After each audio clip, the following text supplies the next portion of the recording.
అత్యంత కృప కలిగిన యేసు క్రీస్తు నామంలో వాక్యాన్ని వింటున్న బిడ్డలందరినీ కూడా దేవుడు సమృద్ధిగా దీవించి ఆశీర్వదించునుగాక. ఆమేన్. ప్రియ దేవుని బిడ్డలారా, అందరూ ఎలాగున్నారు? బాగున్నారు కదూ? మరి ఉదయమే లేచి ప్రార్థన చేశారా? కుటుంబ ఆరాధన చేసుకున్నారా?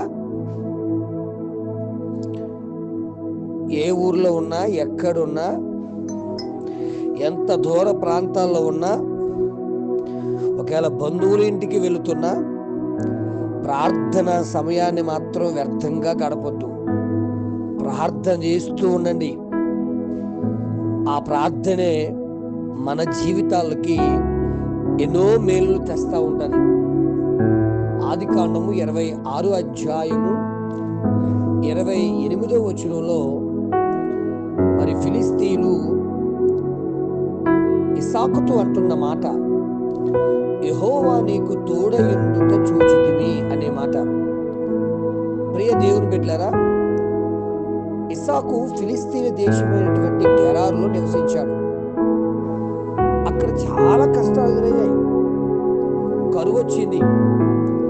ఆ కరువులో ఆయన ఐగుప్తుకి వెళ్ళిపోదామని ప్రయత్నిస్తున్నప్పుడు దేవుడు అన్నాడు, వెళ్ళొద్దు నాన్న, ఇక్కడే ఉండు, నీకు ప్రతిఫలం ఇస్తాను, ఆశీర్వదిస్తాను అన్నప్పుడు మరి తన తండ్రి అయినటువంటి అబ్రహాము లాగా మాట విన్నాడు. మాట విన్న తర్వాత అక్కడ నివసించినప్పుడు ఫిలిస్తీన్లు మొదటగా అతని యందు అసూయపడ్డారు. ఇస్సాకు తండ్రి అయిన అబ్రహాము త్రవ్వించినటువంటి బావులన్నీ తవ్వుతుంటే వాటిని పూర్తి చేశారు. అసూయపడ్డారు, త్రవ్విన బావులన్నీ పూర్తి చేశారు. ఇంకా చూస్తే 20వ వచనంలో అతనితో గొడవాడరు, జగడమాడారని కూడా రాయబడి ఉంది. ఇలాగా అనేక రకాలుగా ఆటంకాలు కలగజేస్తూ వచ్చిన ఆ దేశమందున్నవాడే విత్తనం వేసి 100 ప్రతిఫలం పొందినట్టుగా మనం చూస్తున్నాం. బాగా అర్థం చేసుకుందామా? ఈ ఫిలిస్తీయులు వారి దేశములో ఉన్నటువంటి ఇస్సాకుకు ఒకటి ఆటంకాలు కలగజేస్తున్నారు, అసూయ పడుతున్నారు, మరి త్రవ్వినటువంటి బావులన్నీ పూర్తి చేస్తున్నారు, జగడమాడుతున్నారు, ఒంటరి వాడిని చేసి అనేక సమస్యలు కల్పింపజేశారు. కానీ ఆ దేశమున్నవాడి విత్తనం వేసి వాళ్ళ కళ్ళెదురుగానే దేవుడు 100 ప్రతిఫలాన్ని దేవుడు అనుగ్రహించాడు. అప్పుడు వారికి అర్థమైపోయింది, అమ్మో, ఇన్ని ఆటంకాలు కలగజేస్తున్నా ఇతను ఇంతగా వర్ధిల్లడానికి కారణం దేవుడు ఇతనికి తోడుగా ఉన్నాడు అని వారే సాక్ష్యం ఇస్తున్నారు. దేవుని బిడ్డ, శత్రువు బాధ పెడుతున్నారని, నీ తోటివారు రకరకాలుగా మాట్లాడేస్తున్నారని భయపడిపోతున్నావా? బాధపడుతున్నావా? భయపడకు, బాధపడకు.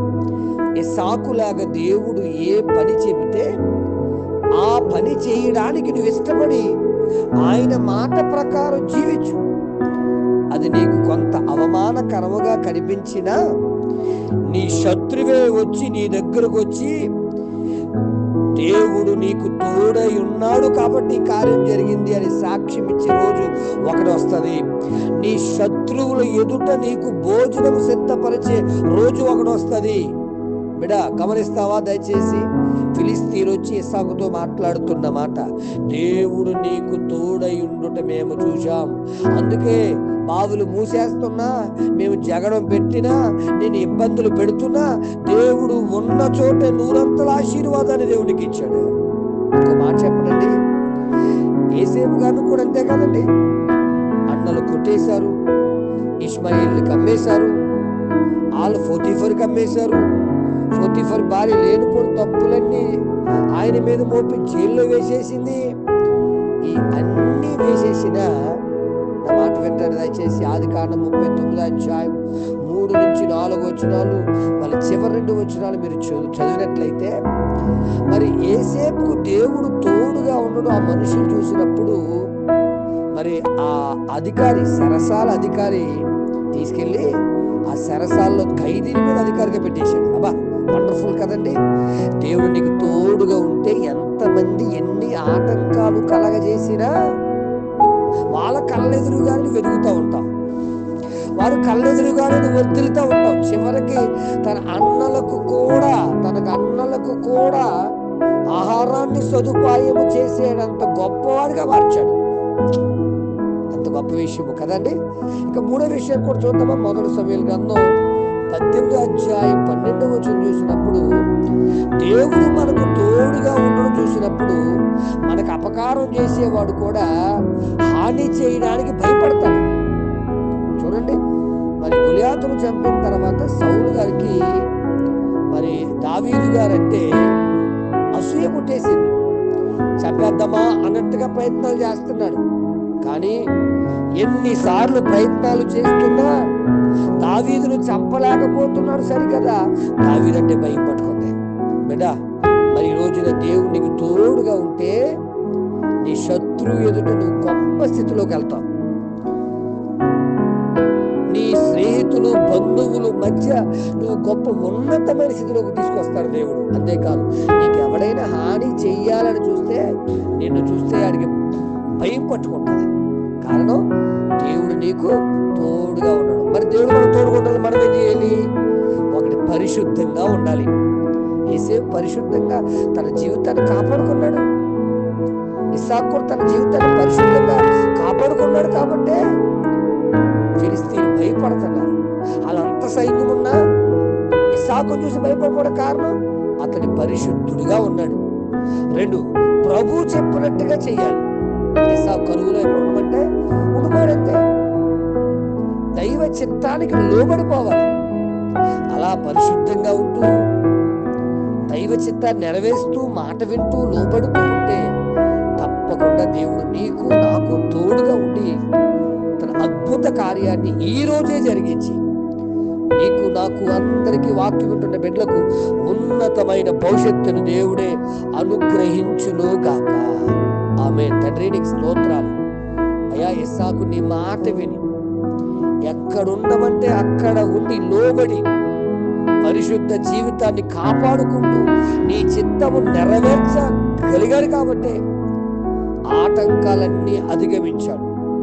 అదేవిధంగా యేసేపు గారు కూడా అలాగ ఉన్నారు. కాబట్టే ఆటంకాలు అధిగమించి ఉన్నత స్థితిలోకి వెళ్ళారు.